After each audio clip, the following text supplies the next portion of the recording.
புரட்சி தலைவி அம்மா அவர்களின் நல்லாசியுடன் மே 12 பிறந்தநாள் காணும் புரட்சி தமிழர் எடப்பாடி கே பழனிசாமி பிறந்த நாளில் எல்லையை காக்கும் ராணுவ வீரர்களை வணங்குகிறோம். RS ராஜேஷ், அதிமுக வடசென்னை வடக்கு கிழக்கு மாவட்ட கழக செயலாளர். மே 12 பிறந்தநாள் காணும் புரட்சி தமிழர் மாண்புமிகு எடப்பாடி கே பழனிசாமி அவர்களுக்கு பிறந்தநாள் வாழ்த்துக்கள். வழக்கறிஞர் அபிஷேக் ரங்கசாமி, மாவட்ட செயலாளர், MGR இளைஞரணி, தென்சென்னை வடக்கு கிழக்கு மாவட்டம். போருக்கான சூழல் உருவாகி இருக்கிறது என்று சொன்னால் இதற்கு முழு பொறுப்பு ஏற்க வேண்டிய நாடு பாகிஸ்தான் தான். பாகிஸ்தான் அடாவடித்தனமாக ஈடுபட்டதற்குத்தான் இந்தியா பதிலடி தருகிறதே தவிர போர் மேகங்களோ அல்லது பதற்றமோ உருவாவதற்கு இந்தியா காரணம் அல்ல என்று உலக நாடுகள் இன்றைக்கு உணர்ந்திருக்கின்றன. மீண்டும் தாக்குதல் நடத்த வேண்டிய அவசியம், மீண்டும் பயங்கரவாதிகளுக்கு பதிலடி கொடுக்க வேண்டிய அவசியம் இந்திய ராணுவத்திற்கு ஏற்பட்டிருக்கிறது. பாகிஸ்தான் திரும்ப திரும்ப வாலாட்டுகிற காரணத்தால் அந்த வாளை ஒட்ட நறுக்கக்கூடிய சக்தியும் வல்லமையும் இந்தியாவுக்கு இருக்கிறது என்று காட்ட வேண்டிய கடமையும் பொறுப்பும் இந்திய ராணுவத்துக்கு இருக்கிறது.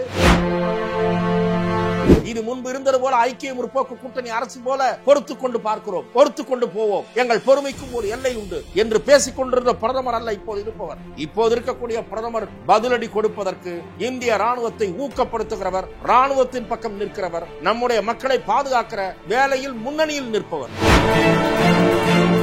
முற்போக்கு எழுத்தாளர்கள் கலைஞர்கள் சங்கம் போரெல்லாம் கூடாது ஒரு மிகப்பெரிய ஒரு கூட்டறிக்கையெல்லாம் விட்டுருக்காங்களே சார், அதெல்லாம் பாத்தீங்களா? சூடு சொரணை இருக்கிறதா என்று நான் கேட்கிறேன். நம் நாட்டுக்குள் நுழைந்து பயங்கரவாதி தாக்கிவிட்டு போவான், பல்லிழித்துக் கொண்டிருக்கு, வேடிக்கை பார்க்க வேண்டும் என்று பேசுவதற்கு உங்களுக்கு வெட்கமாக இல்லையா என்று நான் கேட்கிறேன். இவர்கள் எல்லாம் முற்போக்குவாதிகள் அல்ல, பிற்போக்குவாதிகள். தீவிரவாதிகள் கொல்லப்பட்டிருக்காங்க. அந்த கொல்லப்பட்ட இறுதி நிகழ்வுல பாகிஸ்தான் கொடியை போத்தி மரியாதை பண்ணிருக்காங்க. பாகிஸ்தானுடைய ராணுவ அதிகாரிகள் கலந்து கொள்கிறார்கள், போலீஸ் அதிகாரிகள் கலந்து கொள்கிறார்கள், ராணுவ மரியாதை எல்லாம் கொடுத்திருக்காங்க. இது வெட்கக்கேடான செயல், அவமானகரமான செயல். பாகிஸ்தான் மேலும் மேலும் குற்றமழைத்துக் கொண்டிருக்கிறது என்பதற்கு இவையெல்லாம் சிறந்த உதாரணங்கள். பாகிஸ்தான் விஷ பரீட்சையில் இறங்குகிறது என்று சில நாடுகள் பாகிஸ்தானை எச்சரிக்கின்றன. அது தவிர பாகிஸ்தானோடு தன்னை ஐடென்டிஃபை செய்து கொள்ள இன்றைக்கு எந்த நாடுமே தயாராக இல்லை. வேற இந்தியாவினுடைய நிலை பல நாடுகள் ஆதரிக்கிறாங்க. இதுதான் ராஜ்ய ரீதியாக நாம் கண்டிருக்கக்கூடிய வெற்றி. ஆதனையர்களுக்கு அன்பு வணக்கம். இன்று நம்மோடு மூத்த பத்திரிகையாளர் திருமிகு துக்ளக் ரமேஷ் உள்ளார். வணக்கம் ரமேஷ் சார். வணக்கம் சார். இந்தியாவுக்கும் பாகிஸ்தானுக்கும் இடையே போர் மேகங்கள் சூழ்ந்து இரு பக்கமும் சரமாரியான தாக்குதல் என்பது நடைபெற்றுக் கொண்டிருக்கிறது.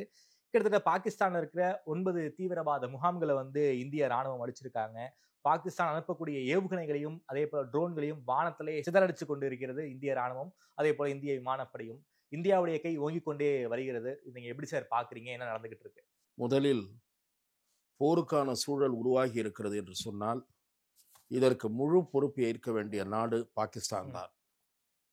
காஷ்மீரில் 2 வாரங்களுக்கு முன்னால் அப்பாவி பொதுமக்கள், சுற்றுலா பயணிகள், இவர்களை கண்மூடித்தனமாக காட்டுமராண்டித்தனமாக சுட்டு கொன்றது பாகிஸ்தானை சேர்ந்த பயங்கரவாதிகள். குறிப்பாக அவர்கள் எந்த மதம் என்று விசாரித்து அவர்கள் இந்துக்கள் என்று தெரிந்த பிறகு மிக கொடூரமான முறையிலே கொண்டிருக்கிறார்கள். அதிலே புதுமண தம்பதிகளும் அடக்கம், ஒரு ராணுவ வீரர். ஆகவே இதிலே ஒரு கொடுமை அல்லது துயரம் என்னவென்று சொன்னால், இங்கே இருக்கக்கூடிய சில பேர் அப்படி இந்துக்கள் என்று கேட்டு தாக்கவில்லை என்று கருத்து சொல்லுகிற அளவுக்கு துணிந்திருக்கிறார்கள். இது ஒரு அவலம். இவர்களெல்லாம் மனிதநேயம் மட்டுமல்ல, எந்த விதமான சிந்தனை தெளிவும் இல்லாதவர்களா என்றுதான் நாம் இதை பார்க்க வேண்டியிருக்கிறது. ஆகவே அப்படி கண்மூடித்தனமாக பாகிஸ்தான் பயங்கரவாதிகள் சுற்றுலா பயணிகள் மீது மதத்தின் பெயரால் நிகழ்த்திய கொடூரமான தாக்குதலுக்கு இந்தியா மிக நிதானமாக உடனடியாக பதிலடி தரவில்லை. ஆற யோசித்து இதற்கு எதிர்வினையாற்றும் போது பாகிஸ்தானுடைய பயங்கரவாத இயக்கத்தினுடைய செயல்பாட்டை போல நம்முடைய செயல் இருந்துவிடக்கூடாது என்று மிக கவனமாக நம்முடைய இராணுவ அமைச்சகம், நம்முடைய பாதுகாப்புத்துறை, நம்முடைய பிரதமர் தலைமையில் கூடி ஆலோசித்து துல்லிய தாக்குதல் என்று சொல்லக்கூடிய வகையிலே மே 7ஆம் தேதி நடைபெற்ற அந்த தாக்குதல் என்பது ஒரு வரலாற்று சிறப்பு மிக்க தாக்குதல். தகுந்த பதிலடி, குறிப்பாக சொல்ல வேண்டுமென்றால் பயங்கரவாதிகள் சூழ்ந்திருக்கக்கூடிய முகாம், அந்த பகுதிகளை கண்டறிந்து நம்முடைய அதுவும் சிறப்பாக 2 பெண்கள் இந்த சாதனையை நிகழ்த்தி இருக்கிறார்கள். ஆபரேஷன் செந்தூர் என்ற சாதனையை நிகழ்த்தியதில் முக்கிய பங்கு வகித்தவர்கள் 2 பெண்கள். அவர்கள் வணங்குதலுக்குரியவர்கள். கர்னல் சோஃபியா குரோஷியாக இருந்தாலும் சரி, விங் கமாண்டர் வியோமிகா சிங்காக இருந்தாலும் சரி, இவர்கள் 2 பேரும் இந்த நாடு பாராட்டவும் வணங்கவும் கடமைப்பட்டிருக்கிறது. அதே போல பாகிஸ்தானுக்கு உறுதியான பதிலடி கொடுப்பது என்ற முடிவை எடுத்திருக்கக்கூடிய பாரத பிரதமர் நரேந்திர மோடி, பாதுகாப்புத்துறை அமைச்சர் ராஜ்நாத் சிங், உள்துறை அமைச்சர் மதிப்புமிகு அமித்ஷா, அதே போல இந்திய இராணுவத்தினுடைய தலைமை அதிகாரி, விமானப்படையினுடைய தலைமை அதிகாரி, தரைப்படையினுடைய தலைமை அதிகாரி, இவர்களெல்லாம் இந்த நாடு போற்றுகிறது, பாராட்டுகிறது. அதே போல இந்த நாட்டினுடைய பாதுகாப்பு ஆலோசகராக இருக்கக்கூடிய அஜித் தோவல், பெருமைக்குரிய மிகப்பெரிய அஜித் தோவலுடைய பின்னணி என்பது, வரலாறு என்பது ஒரு சிறப்புக்குரிய ஒரு வரலாறு. அஜித் தோவல் என்பவர் எவ்வளவு ஆற்றல் மிக்கவர் என்பதை இங்கே இருக்கக்கூடிய எத்தனை பேர் தெரியும் என்று தெரியவில்லை.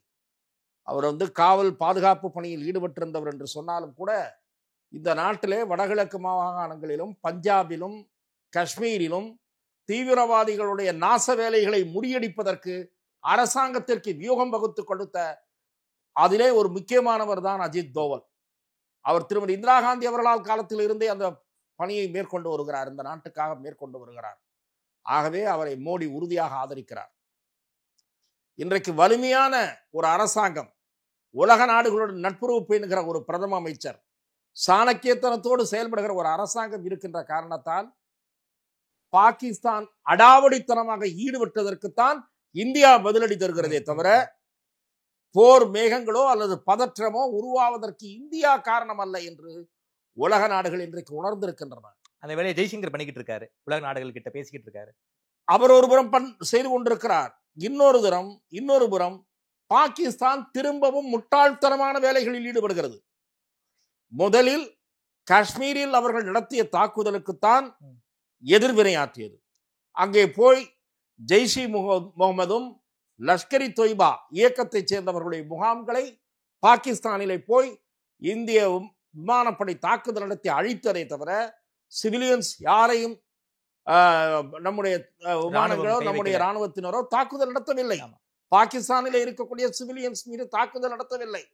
ஆனால் பாகிஸ்தான் அடாவடியாகவும் முட்டாள்தனமாகவும் இந்த வான்வழி தாக்குதலுக்கு பிறகு திரும்பவும் கடந்த சில நாட்களாக 2-3 நாட்களாக காஷ்மீரிலும் எல்லை பகுதியிலும் தேவையில்லாமல் அத்துமீறி ட்ரோன்கள் வழியாகவும் விமானங்கள் வழியாகவும் தாக்குதல் நடத்துகிற முயற்சியில் ஈடுபட்டு சில பேர் மடிந்திருக்கிறார்கள். சில வேலைகள், நாச வேலைகள் முறியடிக்கப்பட்டிருக்கின்றன. நம்முடைய பெருமைக்குரிய இராணுவத்தினரால், நம்முடைய விமானப்படையினரால் அந்த தாக்குதல்கள், பாகிஸ்தானுடைய அந்த திடீர் தாக்குதல்கள் முறியடிக்கப்பட்டிருக்கின்றன. ஆகவே மீண்டும் தாக்குதல் நடத்த வேண்டிய அவசியம், மீண்டும் பயங்கரவாதிகளுக்கு பதிலடி கொடுக்க வேண்டிய அவசியம் இந்திய இராணுவத்திற்கு ஏற்பட்டிருக்கிறது. பாகிஸ்தான் திரும்ப திரும்ப வாலாட்டுகிற காரணத்தால் அந்த வாளை ஒட்ட நறுக்கக்கூடிய சக்தியும் வல்லமையும் இந்தியாவுக்கு இருக்கிறது என்று காட்ட வேண்டிய கடமையும் பொறுப்பும் இந்திய இராணுவத்துக்கு இருக்கிறது, பிரதம அமைச்சருக்கு இருக்கிறது. ஆகவே பாகிஸ்தான் அடாவடித்தனமாக செயல்படுகிற காரணத்தால் தான் இங்கே நீங்கள் நன்றாக கவனிக்க வேண்டும். உலக நாடுகளும் நட்புறவோடு நாம் பேணு வருவது ஒரு புறம், உலக நாடுகள் நம்முடைய நிலை நியாயம் என்று உணர்ந்திருக்கின்றன. இன்றைக்கு அமெரிக்கா நாங்கள் இந்தியா பக்கம் சால்டாக இருக்கிறோம் என்று சொல்லுகிறது, ரஷ்யா சொல்லுகிறது, இஸ்ரேல் சொல்லுகிறது என்று சொன்னால் அது இந்தியாவினுடைய ராஜ்ய உறவுகளுக்கு கிடைத்திருக்கக்கூடிய வெற்றி. பாகிஸ்தான் தனக்குத்தானே குழி தோண்டி கொள்ளுகிறது. இன்னைக்கு IMF வேற கடன் வேற கொடுத்திருக்காங்க சார், இந்தியாவுடைய எதிர்ப்பை மீறி கொடுத்திருக்காங்களே சார். நிச்சயமாக சர்வதேச நிதியத்தினுடைய செயல் ஏற்றுக்கொள்ள முடியாத செயல். ஆனால் அந்த நிதியை வைத்துக் கொண்டெல்லாம் அவர்கள் வாலாட்ட முடியாது. அதற்கு காரணம் உள்நாட்டிலேயே பாகிஸ்தான் எதிர்ப்பை சந்திக்கக்கூடிய சூழல் உருவாகி கொண்டிருக்கிறது.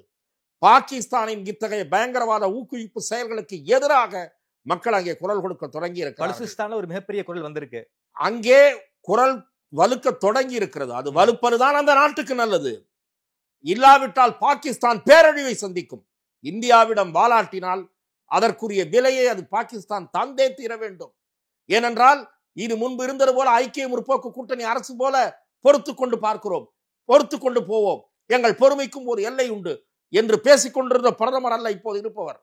இப்போது இருக்கக்கூடிய பிரதமர் பதிலடி கொடுப்பதற்கு இந்திய ராணுவத்தை ஊக்கப்படுத்துகிறவர், ராணுவத்தின் பக்கம் நிற்கிறவர், நம்முடைய மக்களை பாதுகாக்கிற வேலையில் முன்னணியில் நிற்பவர்.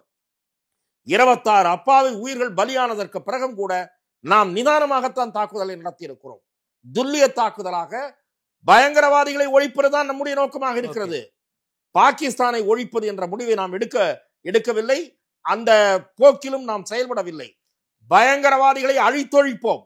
அவர்கள் மதத்தின் பெயரால் இயங்கினால் அது அந்த மதம் கண்டிக்கிறது, அதை ஏற்றுக்கொள்ளவில்லை.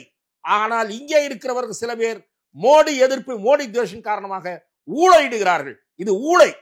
இங்கே இருப்பவர்கள் செய்வது நிச்சயமாக சொல்லுகிறேன் மன்னிக்க முடியாத குற்றம். இவர்களெல்லாம் தேச அபிமானிகளா என்ற சந்தேகம் வருகிறது. அந்த முற்போக்கு எழுத்தாளர்கள் கலைஞர்கள் சங்கம் போரெல்லாம் கூடாது ஒரு மிகப்பெரிய ஒரு கூட்டறிக்கையெல்லாம் விட்டுருக்காங்களே சார், அதெல்லாம் பாத்தீங்களா? அது முட்டாள்தனமான ஒரு அறிக்கை. அந்த அறிக்கை அவர்கள் சொல்லுகிறார்கள் முதல் பாராவிலேயே இதை சமாதான மன்றத்திற்கு அல்லது வேறு ஒரு மன்றத்தின் கவனத்திற்கு கொண்டு சென்றிருக்க வேண்டுமா? 26 பேரை சுட்டுக்கென்ற பிறகு புகார் மனு பெட்டிஷன் எடுத்துக் கொண்டு போக வேண்டும் என்று சொல்லுகிறார்களா? சூடு சொரணை இருக்கிறதா என்று நான் கேட்கிறேன். இந்த நாட்டினுடைய குடிமகனுக்கு சூடு சொரணை இருக்க வேண்டும். நம் நாட்டுக்குள் நுழைந்து பயங்கரவாதி தாக்கிவிட்டு போவான், பல்லிழித்துக் கொண்டிருக்கு வேடிக்கை பார்க்க வேண்டும் என்று பேசுவதற்கு உங்களுக்கு வெட்கமாக இல்லையா என்று நான் கேட்கிறேன். இவர்கள் எல்லாம் முற்போக்குவாதிகள் அல்ல, பிற்போக்குவாதிகள், சுயநலமிகள். அதாவது தாஜா அரசியல் செய்பவர்களுக்கு ஒத்து ஊதுபவர்கள். இவர்களுக்கு நாட்டு நலனை விட இவர்களது சித்தாந்தம் மேலானது என்று கருதுகிறார்கள். உங்கள் சித்தாந்தம் குப்பை தூடையில் போட வேண்டிய சித்தாந்தம். நாட்டு பற்றி இருக்கிறவர்கள் அப்படி பேச மாட்டார்கள். போர் மூண்டு விடுமாம். இவர்கள் யாருக்கு உபதேசம் செய்ய வேண்டும்? 2 பக்கம் தான் ஆபத்து வரும் அப்படிலாம் சொல்றாங்க. இந்த உபதேசத்தை அவர்கள் பாகிஸ்தானுக்கு பயணம் மேற்கொண்டு அங்கே செய்ய வேண்டும், இங்கே செய்யக்கூடாது. ஏனென்று சொன்னால் முதல் தாக்குதலை ஆரம்பித்து வைத்தது பாகிஸ்தான் பயங்கரவாதிகள். அதற்கு உறுதுணையாக இருந்தது பாகிஸ்தான் IS அமைப்பு. ஆகவே இவர்கள் உபதேசம் செய்ய வேண்டியது அங்கே இருக்கக்கூடிய பயங்கரவாதிகள் அமைப்புக்கு. லஷ்கரிக்கு தெய்பாவுக்கு இவர்கள் அப்பீல் விட வேண்டும், ஜெய்ஷ் இ முகமதுக்கு அப்பீல் விட வேண்டும். இங்கே உட்கார்ந்து கொண்டு இந்த வெற்றி வேலையை இவர்கள் பார்க்க கூடாது. ஆகவேதான் நான் சொல்லுகிறேன், பாகிஸ்தானுக்கு தக்க பதிலடியை இந்தியா கொடுத்திருக்கிறது, ராணுவம் கொடுத்திருக்கிறது. பாரத பிரதமர் எடுத்த முடிவு துணிச்சலான முடிவு. இன்றைக்கு நீங்கள் நன்றாக கவனிக்க வேண்டும், இந்த நாட்டினுடைய மக்கள், இளைஞர்கள் எவ்வளவு எழுச்சியோடு இதை ஆதரிக்கிறார்கள். தன்னெழுச்சியாக ஆயிரக்கணக்கான மக்கள் சண்டிகர் வீதிகளிலே வெளியே வந்திருக்கிறார்கள். நாங்கள் ராணுவத்தின் சேவையை பாராட்டுகிறோம், நாங்களும் அவர்களுக்கு உதவ தயாராக இருக்கிறோம் என்று சண்டிகரிலே ஆயிரக்கணக்கான இளைஞர்கள் வந்திருக்கிறார்கள். இன்னும் சொல்ல போனால் அங்கே அரசாங்கம் பாதுகாப்பாக இருங்கள் என்று மக்களுக்கு சைரன் ஒலி மூலம் எச்சரிக்கை கொடுக்கக்கூடிய நிலையில் எங்கள் உயிர் முக்கியமல்ல என்று அல்லவா கருதுகிறார்கள் அவர்கள். ஆகவே இந்த நாட்டிலே தேசபக்த உணர்வோடு லட்சக்கணக்கானவர்கள் பாரத பிரதமர் பின்னால் நிற்கிறார்கள். பாரத பிரதமர் எடுத்து வரக்கூடிய நடவடிக்கைகள் உலக அளவிலும் அங்கீகரிக்கப்பட்டிருக்கின்றன. உலக அளவிலும் இந்தியாவின் பக்கம் நியாயம் இருக்கிறது என்று உணர்கின்றன என்று சொன்னால் நாம் ராஜதந்திர ரீதியாகவும் கவனமாகவும் செயல்பட்டுக் கொண்டிருக்கிறோம், மனிதநேயத்துடனும் செயல்பட்டுக் கொண்டிருக்கிறோம். நமது நோக்கம் பயங்கரவாதிகளை ஒழிப்பதை தவிர வேறு யாருக்கும் எதிரானது அல்ல என்பதை இங்கே இருக்கக்கூடியவர்களும் உணர்ந்திருக்கிறார்கள் என்பதுதான் இங்கே இருக்கக்கூடிய இஸ்லாமிய மத குருமார்களும் சரி அறிக்கை வெளியிட்டிருக்கிறார்கள். ஒவைசி போன்ற தீவிர கருத்துடையவர்களும் கூட இன்றைக்கு இந்திய ராணுவத்தின் பக்கம், இந்திய அரசின் பக்கம் நிற்கிறார்கள். அவர்களுடைய கருத்துக்களை நான் வரவேற்கிறேன். அவர்களுக்காக நான் அதற்கு நன்றி சொல்ல கடமைப்பட்டிருக்கிறேன். சரி, இந்த தீவிரவாதிகள் கொல்லப்பட்டிருக்காங்க. அந்த கொல்லப்பட்ட இறுதி நிகழ்வுல பாகிஸ்தான் கொடியை போத்தி மரியாதை பண்ணியிருக்காங்க. பாகிஸ்தானுடைய ராணுவ அதிகாரிகள் கலந்து கொள்கிறார்கள், போலீஸ் அதிகாரிகள் கலந்து கொள்கிறார்கள். ராணுவ மரியாதையெல்லாம் கொடுத்திருக்காங்க சார். இது வெட்கக்கேடான செயல், அவமானகரமான செயல். பாகிஸ்தான் மேலும் மேலும் குற்றமழைத்துக் கொண்டிருக்கிறது என்பதற்கு இவையெல்லாம் சிறந்த உதாரணங்கள். பாகிஸ்தான் பயங்கரவாதிகள் மூலம் இந்தியாவிடம் வாலாட்ட நினைத்தால் பாகிஸ்தான் நிச்சயமாக அதற்கு பெரிய விலையை கொடுக்க வேண்டியிருக்கும் என்ற செய்தி இந்தியா தெளிவாக உணர்த்தி. இன்னைக்கு பிரஸ் மீட்ல சொல்றாங்க சார், இந்த வியோமிகா சொல்றாங்க, இந்திய பாகிஸ்தான் அந்த எல்லைகள்ல பயணிகள் விமானம்லாம் பறக்கக்கூடாது, அதுக்கெல்லாம் தடையெல்லாம் இருக்கு, அதையும் மீறி பயணிகள் விமானத்தை பறக்க விட்டு பயணிகளை வந்து பாகிஸ்தான் கேடயமா பயன்படுத்துறாங்க, மக்களை வந்து கேடயமா பயன்படுத்துறாங்க ஒரு குற்றச்சாட்டு இந்த எக்ஸ்ட்ரீமுக்கு பாகிஸ்தான் போதே. அந்த வேலை இந்தியாவிடம் காட்ட நினைத்தால் அது நடக்காது. இந்தியா நிச்சயமாக பயங்கரவாதிகள் சதியை முறியடிக்கும். எப்படி பாடம் புகட்ட வேண்டும் என்பது நமது ராணுவத்துக்கு தெரியும். நம்முடைய ராணுவமும் சரி, நம்மிடம் இருக்கக்கூடிய ஆயுதங்களும் சரி, மிக பல மடங்கு வலிமை வாய்ந்தவை பாகிஸ்தானை விட. பாகிஸ்தான் பொருளாதார ரீதியில் இன்றைக்கு மிக பலவீனமான நிலையில் இருக்கிறது. ஆகவே பாகிஸ்தான் விஷ பரீட்சையில் இறங்குகிறது என்று சில நாடுகள் பாகிஸ்தானை எச்சரிக்கின்றன. அது தவிர பாகிஸ்தானோடு தன்னை ஐடென்டிஃபை செய்து கொள்ள இன்றைக்கு எந்த நாடுமே தயாராக இல்லை. வேறஸ் இந்தியாவினுடைய நிலையை பல நாடுகள் ஆதரிக்கிறாங்க. இதுதான் நாம் கண்டிருக்கக்கூடிய ராஜ்ய ரீதியாக நாம் கண்டிருக்கக்கூடிய வெற்றி. அதற்கு காரணம் நம்முடைய சைடுல தவறில்லை, நம்முடைய நோக்கம் நேர்மையாக இருக்கிறது என்பதுதான் காரணம். சார், சோசியல் மீடியால வந்து பலரும் வந்து இந்திய ராணுவத்தையும் சரி இந்திய இறையாண்மையும் கேள்விக்குள்ளாக்கும் விதமாக பதிவுகள்லாம் போட்டுக்கிட்டு இருக்காங்க. அவங்களையும் வந்து போலீஸ் ஒரு புறம் கைது செஞ்சுக்கிட்டு இருக்காங்க. இந்த எக்ஸ்ட்ரீம்ல ஒரு சில பேர் இருக்காங்களே சார், இவங்க எல்லாம் ஒண்ணுமே பண்ண முடியாதா? அதாவது அவதூறுகளை பரப்புவது இன்றைக்கும் நேற்றைக்கும் சரி, ராணுவ அமைச்சகம் அதே போல இந்திய செய்தி தொடர்புத்துறை PIB என்று சொல்லக்கூடிய இது ஃபர்ஸ்ட் டைமாக ராணுவத்துறையின் சார்பிலும், தட் இஸ் விமானப்படையோ அல்லது கப்பல் படையோ, விமானப்படை தான் முக்கியமாக, அவர்கள் அபிஷியலாக பிரஸ் பிரீஃபிங் தருகிறார்கள். வெளியுறவுத்துறை செயலாளர் திரு மிஸ்ரி, பாதுகாப்புத்துறை செயலாளர் அவர்களும் பிரஸ் பிரீஃபிங் செய்கிறார்கள். எதற்காக சொல்லுகிறேன் என்றால், இப்படி அவதூறுகள் மோடி என்கிற தனி மனிதர் மீது இருக்கக்கூடிய வெறுப்புணர்வின் காரணமாக சில விஷமிகள், சில அமைப்புகள் இதன் பின்னால் இருந்து இப்படிப்பட்ட கட்டுக்கதைகளை பரப்புவது. இந்திய விமானங்கள் 5-6 சுட்டு வீழ்த்தப்பட்டவன என்ற ஒரு கதை நேற்று.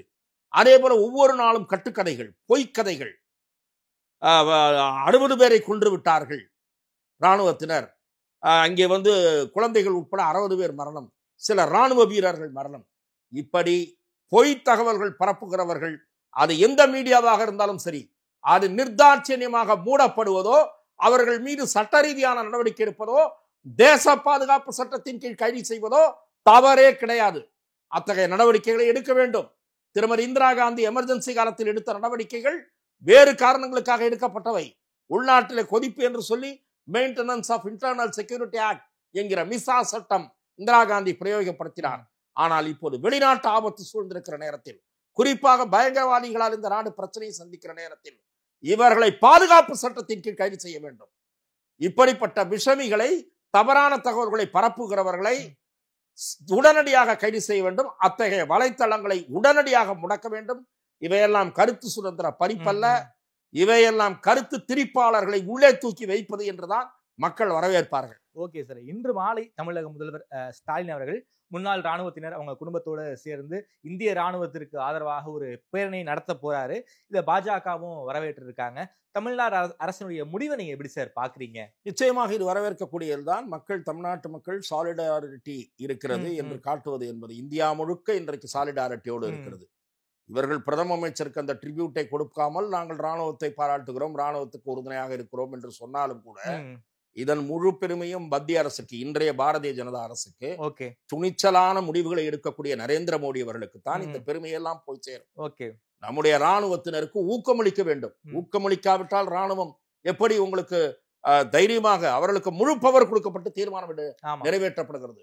மத்திய மந்திரி சபை உயர்நிலை குழு கூடி ராணுவத்திற்கு முழு அதிகாரம், அந்த சூழ்நிலைக்கேற்ப நீங்கள் முடிவுகளை எடுக்கலாம், முடிவுகளை மேற்கொள்ளலாம் என்கிற அதிகாரத்தை தருகிற ஒரு பிரதம அமைச்சர். நாட்டு நலன் சிந்தனை அவர் சிந்தனையில் வேரோங்கி இருக்கிறது. ஆகவே இவர்கள் நடத்துகிற பேரணி ராணுவத்திற்கு நன்றி சொல்ல என்று சொன்னாலும் நான் அதை வரவேற்கிறேன்.